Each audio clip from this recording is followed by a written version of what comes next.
Remember the suspect, Richard Sislak, that unalive Shawn Vin? Yeah, the Metro bus driver.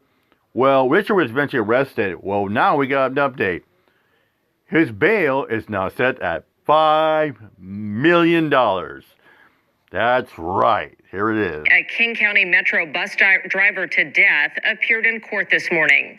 53-year-old Richard Sitzlak pleaded not guilty to several charges, including murder and assault. As KOMO's Hannah Knowles reports, people in the U District are still on high alert after that brutal killing. Today's court appearance comes as the University of Washington welcomes back students and staff to campus, many of them still on edge following this horrific incident. Seattle's not, I guess, the same place that it was 4 or 5 years ago. For students heading back to campus. Oh, no. I had no idea. I mean, I saw this, I guess it was from a vigil, but I did not know that happened. The shock of what happened to a King County bus driver on December 18th is still very fresh. At least among students, there's definitely more talk about how it's not as safe on campus anymore, or in U District. This is where the bus stopped as driver Shawn told passenger Richard Sitzlak to get off. Charging documents say there was a dispute over an open window. Things escalated, and prosecutors say Sitzlak pepper sprayed Yim, then kicked him in the groin, then stabbed him to death in an alley. You put your hands or put yourself in the hands of the public when you are riding the bus anywhere, and I don't know, it's just unfortunate. It was just unfortunate.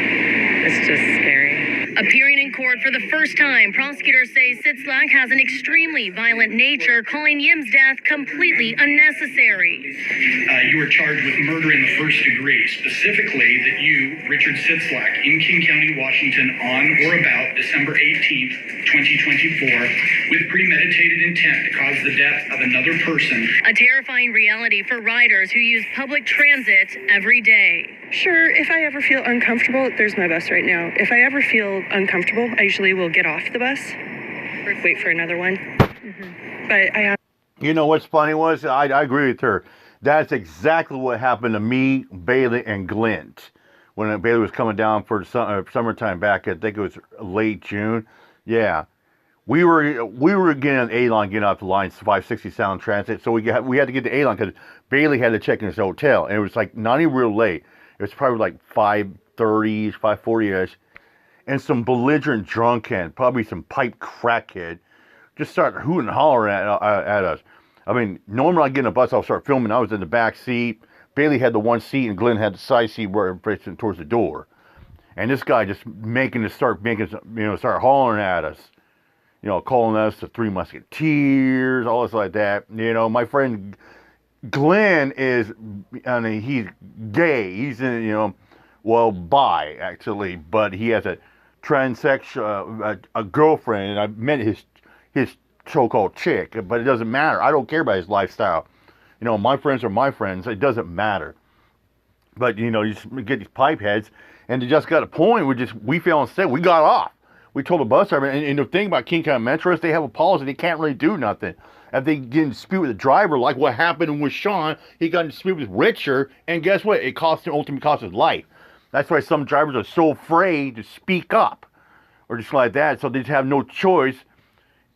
And the only way other choices, get a hold of a supervisor. Hopefully, law enforcement will come and get these guys. And luckily, that's what happened.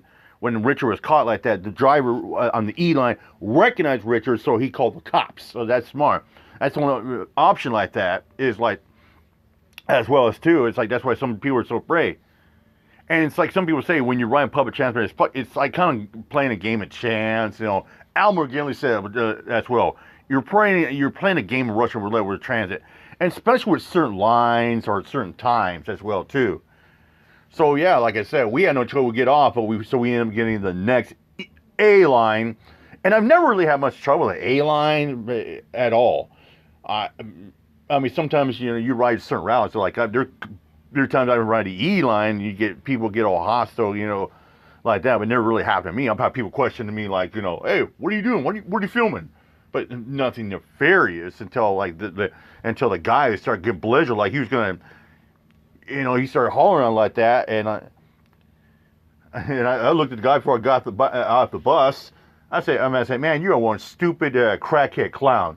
He said, shut the fuck up, get off the bus, you fucking chomo. I'm like, whoa.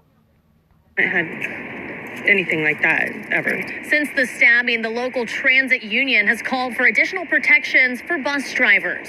In Seattle, Hannah Knowles, KOMO News. Sitzlak is being held on $5 million bail. This is not the first time he's been in trouble with the law. Last year, he was arrested for the murder of his roommate. But after a 6-month investigation, prosecutors determined there was insufficient evidence to disprove his Yeah, I guess what Richard claimed. self-defense claim. Self-defense. That's a bunch of crock of shit.